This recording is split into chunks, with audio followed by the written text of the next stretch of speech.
तो थानेसर की जानकारी हम आपको दे दें, वार्ड नंबर 11 से सुषमा मेहता जीती। तो वार्ड नंबर 11 का भी परिणाम सामने आ चुका है। इससे पहले 10 अलग अलग वार्ड्स की जानकारी हमने आपको दी थी। वार्ड नंबर 11 से भी बीजेपी ने जीत हासिल की है। हालांकि वार्ड नंबर 12 से निर्दलीय उम्मीदवार जीते हैं, निर्दलीय उम्मीदवार ने जीत हासिल की है। तो थानेसर के वार्ड नंबर 13 से बीजेपी के दुष्यंत ने विजय हासिल की। तो थानेसर के अलग अलग वार्ड्स जहां जहां परिणाम सामने आ चुके हैं वो जानकारी आप ले रहे हैं इस वक्त बड़ी खबर के जरिए। वार्ड नंबर 14 से बख्शीश कौर ने जीत हासिल की।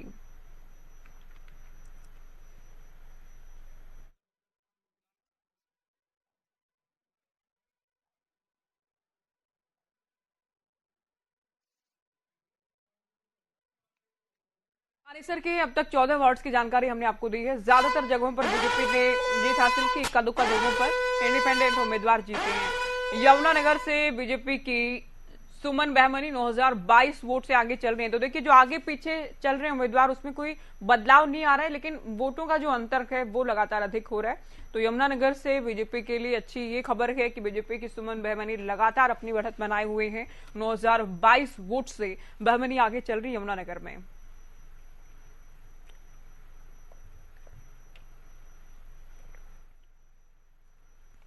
तो यमुनानगर निगम से जुड़ी जानकारी हम आपको दे रहे हैं। बीजेपी की सुमन बहमनी 9022 वोट से आगे चल रहे हैं।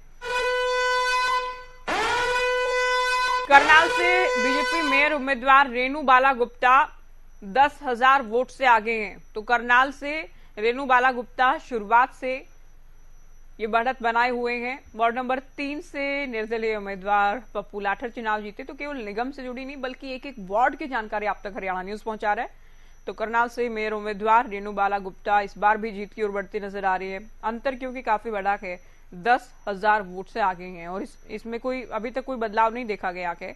तो करनाल से ही बड़ी खबर, रेणु बाला गुप्ता 10,000 वोट से कांग्रेस से आगे चल रहे हैं। तो बड़ी जानकारी नगर निगम मानेसर की आप बात करें तो यहां इंद्रजीत यादव हालांकि आगे हैं।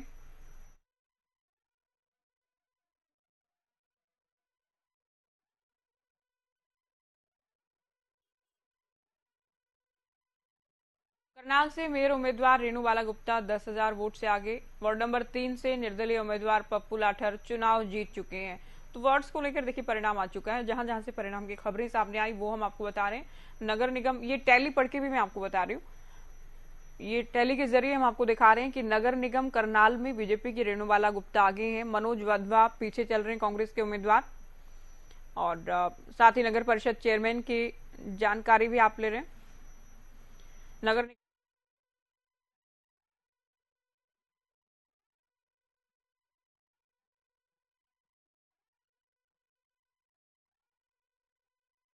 बड़ी खबर आपको बता रहे हैं। आज देखिए फैसले की घड़ी है, आज परिणाम का दिन है। आज बीजेपी की भी परीक्षा है, सीएम नायब सैनी की भी आज परीक्षा है। और कांग्रेस जो कि चुनाव लड़ भी रही थी लेकिन कैंपेनिंग में जिस तरह से बड़े नेता नहीं आए तो लगा भी कि अधूरे मन से चुनाव को लड़ा जा रहा है।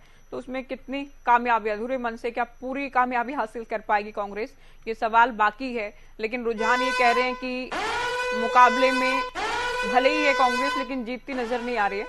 हिसार से बीजेपी की प्रवीण पोपली 3352 वोट से आगे। तो हिसार से जानकारी हम आपको दे रहे हैं, बीजेपी आगे चल रही। बीजेपी के उम्मीदवार पोपली 3352 वोट से आगे चल रही है। तो ये बड़ी खबर हिसार से है। हिसार से बीजेपी आगे चल रही है। बीजेपी उम्मीदवार प्रवीण पोपली 3352 की लीड के साथ बढ़त बनाए हुए हैं। तो देखिए वोट काउंटिंग जारी है, कहीं से सेकंड राउंड के बाद, कहीं से थर्ड राउंड के बाद जो जो रुझान सामने आ रहे हैं, जो जो उम्मीदवार वोट हासिल कर रहे हैं जितनी, और जो जो अंतर है निकटतम प्रतिद्वंदी से, वो हम आपको लगातार बता रहे हैं। हिसार से ये खबर है, बीजेपी आगे है। हिसार में भी प्रवीण पोपली 3352 वोट से आगे चल रही हैं। तो ये बड़ी खबर हिसार से। तो हरियाणा की शहरी सरकार आज बनने जा रही है। ट्रिपल इंजन सरकार होगी क्या, क्योंकि केंद्र में बीजेपी, राज्य में बीजेपी और अब शहरी सरकार, नगर सरकार में भी क्या बीजेपी बाजी मारेगी। रुझान बीजेपी के इस दावे को मजबूती देते नजर आ रहे हैं। कांग्रेस ने क्योंकि मेयर का चुनाव भी लड़ा है, नगर परिषद चेयरमैन के उम्मीदवार भी सिंबल पर उतारे हैं, लेकिन कांग्रेस को कामयाबी मिलती अभी तक कहीं भी नजर नहीं आ रही है, ये भी आप देख रहे हैं। चलिए, कांग्रेस से मैं बात कर रही थी और दिनेश जी आपने देखा भी, रुझान भी हम बता रहे हैं, कुछ जगह वार्ड्स के परिणाम भी सामने आ रहे हैं, वहां भी या तो बीजेपी या फिर इंडिपेंडेंट, ठीक है, वहां आप लोग नहीं थे मुकाबले में, लेकिन निगम मेयर की बात करें, परिषद चेयरमैन की बात करें, कहीं मुकाबले में नहीं आप लोग। अंतर बीजेपी आगे है और अंतर भी लगातार बढ़ रहा है। ज्योति जी, मैं ये नहीं समझ पा रहा, या मैं आपको समझा नहीं पा रहा कि जिस प्रदेश की सरकार बार बार लगातार जनता से वादा खिलाफी कर रही है, जिस प्रदेश के मंत्री खुद ये कहते हैं कि मुख्यमंत्री हेलीकॉप्टर से नहीं उतरते, जिस प्रदेश के मंत्री विधानसभा में खड़े होकर सरेआम ये बताते हैं कि किसने कितनी रिश्वत खा रखी है, उसके बाद उस प्रदेश के मंत्री सरेआम ये कहते हैं कि वोट किसी को दो, मेयर हमारा बनेगा। मुझे समझ नहीं आता कि ये जिस जीत की बात हम कर रहे हैं, ये जीत जनता की दी हुई जीत है या ये तंत्र मंत्र और यंत्र की जीत है। आपने स्क्रिप्ट तो पहले ही लिख ली सारी, आपकी जिस दिन पोलिंग होगी 10 दिन बाद आपकी गिनती होगी। आपके मंत्री सरेआम कह रहे हैं कि मेयर हमारा बनेगा, वोट किसी को दे लो। जब सब कुछ आपने प्री डिसाइडेड कर रखा है, आपने इलेक्शन कमीशन आपने कब्जे में ले। चलिए, एक और बड़ी खबर है इस वक्त, भवानीखेड़ा से बीजेपी उम्मीदवार सुंदर शर्मा 849 वोट से आगे। तो भवानीखेड़ा से जानकारी आपको दे रहे हैं, भवानीखेड़ा से बीजेपी के लिए अच्छी खबर है, बीजेपी यहां पर आगे चल रही, बीजेपी के उम्मीदवार हैं सुंदर शर्मा 849 वोट से अपने निकटतम प्रतिद्वंदी से आगे चल रहे हैं। तो ये भवानीखेड़ा से भी बीजेपी के लिए अच्छी खबर। तो भवानीखेड़ा से बीजेपी उम्मीदवार सुंदर शर्मा 849 वोट से आगे, 849 वोट की लीड लेकर चल रहे हैं। तो लगातार देखिए रुझान सामने आ रहे हैं। स्थानीय स्तर नगर परिषद के कई वार्ड्स के परिणाम सामने आ चुके हैं। इससे पहले हमने आपको अलग अलग वार्ड्स की जानकारी दी थी। अब वार्ड्स के नंबर क्योंकि बढ़े हैं, कुछ और वार्ड्स के परिणाम सामने आ चुके हैं। वार्ड नंबर 15 से बीजेपी के मोहन लाल अरोड़ा जीते। तो वार्ड नंबर 15 से बीजेपी के उम्मीदवार मोहन लाल अरोड़ा ने जीत हासिल की। देखिए, वार्ड्स में भी बीजेपी ने अपने उम्मीदवार सिंबल पर उतारे थे। वार्ड नंबर 16 से गुरप्रीत कौर आजाद ने जीत हासिल की। तो वार्ड नंबर 16 से गुरप्रीत कौर जीती हैं। वार्ड नंबर 17 से प्रेम नारायण अवस्थी जीते हैं। तो ये हर एक वार्ड की जानकारी हम आपको दे रहे हैं, हर एक वार्ड के जैसे ही परिणाम आ रहे हैं सबसे पहले हरियाणा न्यूज आपको बता रहा है। वार्ड नंबर 18 से निर्दलीय उम्मीदवार अनिरुद्ध कौशिक ने विजय हासिल की है। तो थाने सर के काफी वार्ड्स के परिणाम सामने आ चुके हैं। ये अलग अलग 18 वार्ड्स की जानकारी हमने आपको दी है, जहां के परिणाम सामने आ चुके हैं। तो कहां बीजेपी आगे चल रही है, यहाँ कहाँ जीत की क्योंकि हम बात करें, जीत हार की बात हो रही, कहाँ बीजेपी जीती, कहाँ अदर्स ने जीत हासिल की, हम आपको बता रहे हैं। रोहतक से बीजेपी के राम अवतार 10,131 वोट से आगे चल रहे हैं। तो ये जो लीड है 10,131 की हो गई रोहतक में। रोहतक से बीजेपी के राम अवतार 10,131 की बढ़त कांग्रेस उम्मीदवार पर बनाए हुए हैं।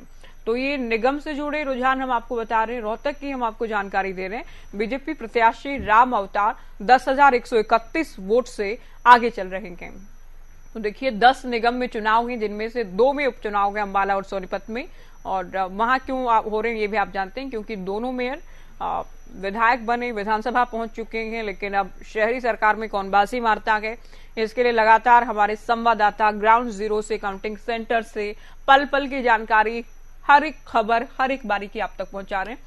वार्ड्स में जो हार जीत हुई है वो हम आपको बता रहे हैं, निगम में जो आगे पीछे का अंतर है, परिषद में जो रुझान सामने आ रहे हैं वो भी हम आप तक लगातार पहुंचा रहे हैं। दिनेश जी फटाफट आप अपनी बात पूरी करें, उसके बाद बीजेपी का रुख मैं कर रही हूँ। मैं समझता हूं कि देश के समस्त विपक्षी पार्टियों को जनता के बीच में जाकर ग्राउंड जीरो के ऊपर ये जो कुछ भी तंत्र मंत्र और यंत्र चल रहा है, जनता हालांकि उसको समझ चुकी है, लेकिन अब इसको एक जन आंदोलन का रूप देना पड़ेगा, अन्यथा देश में से डेमोक्रेसी बिल्कुल खत्म हो चुकी है। और आगे इस देश की जो स्थिति भयावह भारतीय जनता पार्टी करने जा रही है, सरेआम कोई कायदा नहीं है, कोई कानून नहीं है। इनके मंत्री जब ये बोलते हैं, आज तक इनके एक नेता ने भी ये बयान नहीं दिया कि हमारा मंत्री गलत बोल रहा है, हमारा मंत्री झूठ बोल रहा है, उसको ऐसे बयान नहीं देने चाहिए। किसी ने निंदा तक नहीं की उसकी। सभी लोग शामिल हैं इसके अंदर।